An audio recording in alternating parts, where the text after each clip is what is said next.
Saludos a todos, muy buenas y bienvenidos a Madridismo al Día. Vamos con el primer preguntas y respuestas de este año 2022, sección neófita, nueva dentro del canal, pero que a mí al menos me mola mucho. Preguntas que podéis hacerme de tipo profesional, personal y evidentemente de nuestro amado club, el Real Madrid, y yo esas preguntas que me dejáis las iré respondiendo. Así que si no has dejado tu pregunta en algún preguntas y respuestas o te apetece preguntarme más cosas y ya has preguntado con anterioridad, déjame tu pregunta en el cajón de comentarios de este vídeo y de cara al próximo vídeo, que será el miércoles que viene, en la sección preguntas y respuestas, saldrá tu pregunta y obviamente mi respuesta dentro del próximo vídeo. Pero ahora sí, vamos con vuestras preguntas para el primer preguntas y respuestas de 2022. Comenzamos con Mugen, uno de los miembros del canal de Madridismo al Día. Grande Mugen, como siempre. Nos pregunta, pregunta de básquet. ¿Qué movimientos realistas harías en el básquet? ¿Quiénes venderías, no renovarías, cederías? ¿Y quiénes ficharías, ascenderías del filial o renovarías? Bueno, es una pregunta realmente profusa, muy profunda, que requiere bastante tiempo. Voy a intentar ser lo más escueto posible, porque la pregunta, la verdad, toca muchas aristas de la planificación del Real Madrid de baloncesto de cara a la próxima temporada. Pero más allá de que en primera instancia te digo que necesito ver algunos detalles de cara a cómo finalicen algunos jugadores la temporada, pues sí que te diría que en algunos casos lo tengo bastante claro. Por ejemplo, ¿qué jugadores no deberían continuar de alguna manera la próxima temporada? Pues lo tengo claro con Jeff Taylor. Taylor no debería continuar, Trey Thompkins creo que tampoco debería continuar, que ya han dado su mejor nivel. Ambos, curiosamente, ya sabéis que llegaron hace 6 años al Real Madrid y que creo que han dado ya su mejor rendimiento dentro del club blanco. En el caso de Anthony Randolph tengo dudas, serias dudas, la verdad, pero lo voy a dejar pasar hasta final de temporada. De momento lo dejo en modo incógnita.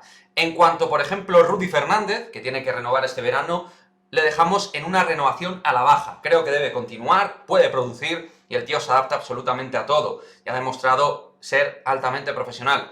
Pero tristemente también digo que pienso que debe ser el último año de Sergi Llull, que es, entiendo, una decisión tremendamente drástica, dura para nuestros corazones, un extraordinario madridista, un gran profesional y un gran jugador, pero que creo que ya ha dado lo mejor y le cuesta bastante más adaptarse a una situación algo secundaria o más secundaria respecto a la comparativa directa con Rudy Fernández. Y entre los dos me tendría que quedar con uno. A mi juicio no con los dos, me quedaría con Rudy y no con Llull. En el caso de Coser, le renovaría un año más, creo que todavía tiene potencial para ser un especialista una temporada más, un jugador que me encanta y que físicamente está tremendamente apto. Y del filial seguiría dando espacio y cobijo entre el junior y el primer equipo, entre ambos, tanto a Juan Núñez como a Tristan Vukcevic. En el caso de Mateo Españolo, creo que habría que mantenerlo en Italia un añito más, creo que le vendría bastante bien. Además, lo está haciendo muy bien Mateo allí en su tierra.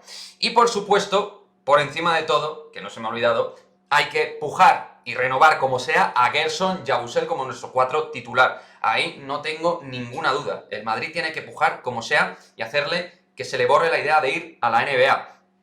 En cuanto al juego interior, base mantenerlo, de Perogrullo, Tavares, Poirier y Yabusel, y de ahí luego buscar un 4 o 2 dependiendo de lo que se confíe en Tristan y del tema o el asunto Anthony Randolph. Y como bonus track, debo añadir, antes de hablar de otros nombres de otros equipos que me gustaría ver en el Real Madrid, más o menos realistas, decir que en el caso de Thomas Heurtel, que firmó un año más otro automático, donde el Real Madrid tendría que dar luz verde a ese +1, tampoco me parecería mal una reno automática, en este caso con Heurtel, pero tampoco descartaría buscar un base más completo. Ya no digo ni mejor ni peor, más completo, que haga más cosas. Evidentemente mi sueño sería que volviera el Facu Campaso, pero no lo veo viable porque le veo aún carrera en la NBA. Vamos con fichajes o jugadores que me interesan, que sean más o menos factibles, ¿vale? Podría poner más, pero he puesto 4, 5, 6 nombres que me parecen interesantes, ¿de acuerdo? Por ejemplo, de la Liga Andesa, uno que suena en boca de todos y del cual os he hablado en este canal, Zanan Musa. Me encantaría verlo en el Real Madrid. Vamos a ver cuándo va a dar ese salto a un equipo grande de nuevo, después de salir por la puerta de atrás de Anadolu Efes, pero sería un jugador que en el puesto de 3, de escolta, de falso 1, puede jugar en todos los puestos exteriores, un tipo que hace de todo en la pista, puede tirar por fuera, penetrador extraordinario, lector y generador de juego buenísimo, brazos largos, buenas piernas y cuando tiene proactividad en la pista es un jugador tremendamente completo. Axel Boutel, otro perfil, el de Unicaja, el francés me gusta mucho. Otro francés que me gusta, Isaiah Cordinier, ya sabéis, soy devoto de él y ahora le tenemos en Virtus Bolonia, pero si buscara un equipo Euroliga consolidado, Isaiah Cordinier me parece una opción que habría que trabajar en el puesto de 3. Pero por encima incluso de todos estos, si buscamos un escolta de verdad, el número 1 tiene que ser Elie Okobo, que también nos hemos hablado en este canal, y es un jugador que queda libre este próximo verano y que seguro que va a tener novias. Y una de esas novias debería ser el Real Madrid. De ahí 3 fichajes o 4, dependiendo un poco de las prioridades. Y luego, en el puesto de 4, voy a dejar un nombre, porque hay muchos americanos de nivel, yo creo, por ahí, pero uno que me gusta mucho y me gusta en Europa es Anthony Gill, que tiene 29 años, ya sabéis, exjugador entre otros de Hinkie, que terminó muy bien su periplo aquí en Europa y es un jugador muy completo, ahora en Washington Wizards, en un equipo donde no está siendo nada importante, un jugador bastante secundario, con poco minutaje, pero que en Europa creo que tiene cabida. Me gustaría verle de nuevo y en el Real Madrid creo que puede aportar mucho.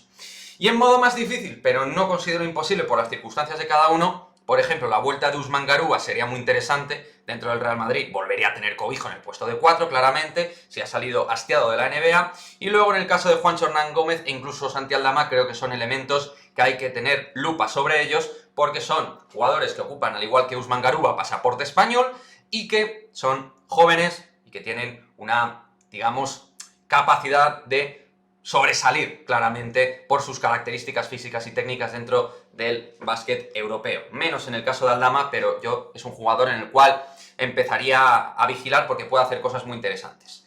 Espero que te haya gustado. Pregunta y respuesta profusa.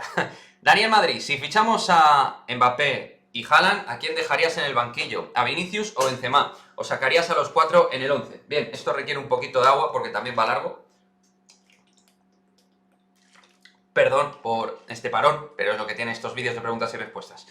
Yo digo que habría que valorar en primera instancia 1000 cosas tácticas, porque el fútbol no solo son nombres y son, por encima de todo, son hombres.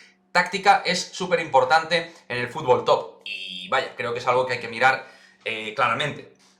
Yo soy de los que piensan en el colectivo, como digo, antes que en el individuo. Y dentro del fútbol del Real Madrid, Ancelotti tiene bastante claro el tema táctico posicional del 4-3-3.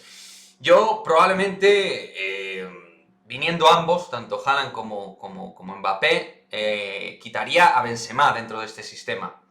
Sería el primero que valoraría quitar y darle otro rol. Ahora bien, si saco a los 4 en el 11, que me parece algo temerario, sinceramente, sí que pondría un sistema de 3-4-3, que en algún directo os lo he comentado, meter 3 defensas, 4 medios y a los 3 atacantes. Ahí en ese sistema, como vértice final de ese centro del campo, como una especie de media punta bien cubierto dentro del centro del campo, Benzema podría ubicarse, pero dudo mucho que Ancelotti valore un 3-4-3. Le veo bastante cerrado con el sistema táctico.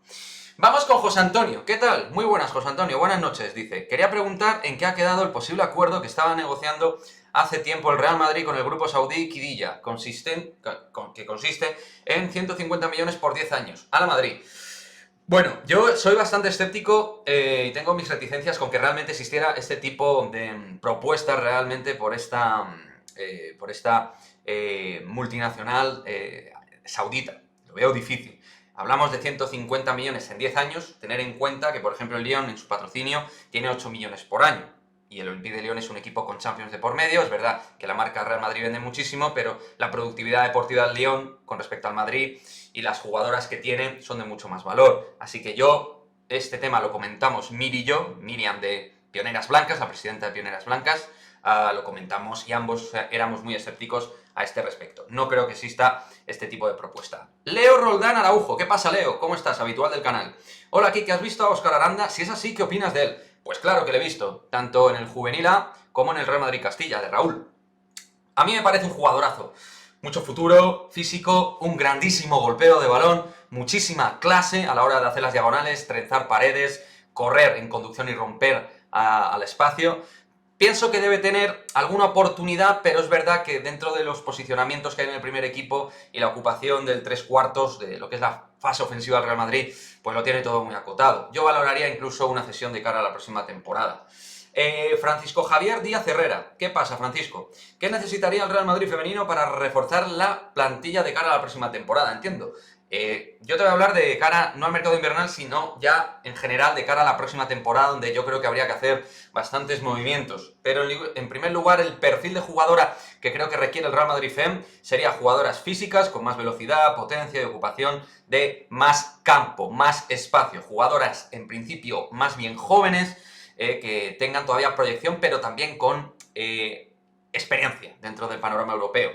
Yo te diría que básicamente lo que necesitamos, así a bote pronto, siempre y cuando Misa Rodríguez renueve como guardameta titular, que yo espero que lo haga en breve, y no, así no buscar ninguna guardameta, en principio, te diría que necesitaríamos dos centrales de alto nivel, una lateral zurda, sin descartar una lateral derecha, pero sobre todo una lateral zurda. Podríamos aceptar como pulpo Kenty Robles y Lucía Rodríguez dentro del lateral derecho. No considero que sea tan prioritario como que, por ejemplo, salga Marta Corredera y en su lugar llegue una lateral izquierdo de verdad, para competir con Olga Carmona. Y luego en el centro del campo también necesitamos una o dos mediocampistas, una de ellas de perfil más defensivo y otra de un perfil creativo, móvil y llegador. Y luego en ataque, una futbolista que pueda ser de gran calidad, que mejore a jugadoras como Lorena Navarro, que creo que tiene que ser muy secundaria de cara a la próxima temporada, o la actual Naikari García, que está muy lejos de ser una jugadora de rendimiento óptimo. Vamos a ver cómo termina la temporada, pero si Naikari no termina bien, creo que habría que buscar una salida digna, y en lugar de Naikari buscar una sustituta. Y renovar, por supuesto, a Kosovare Asllani. Y por último terminamos con la pregunta de AlexBro86. ¿Qué pasa, Alex? Bueno, la pregunta es larga. Vamos a hacerlo un poquito más escueto y te voy a dar una respuesta global de pensamiento propio con respecto a lo que comentas. ¿No te parece mal que ya casi apenas se pueda ver tanto al Madrid de baloncesto ni al de fútbol en abierto a nivel televisivo? Bien, ahí citas varios ejemplos, realmente haciendo cronología de todo esto. Interesante tema, la verdad.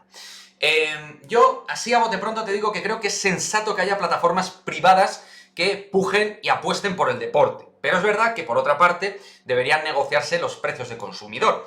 Y por ahí, tanto la competencia privada como, sobre todo, los estamentos públicos deberían participar de alguna manera para hacerlo un poquito más accesible y de igual manera que no se resintiera la calidad del producto a nivel humano y a nivel técnico, ¿no? A nivel de valor de marketing.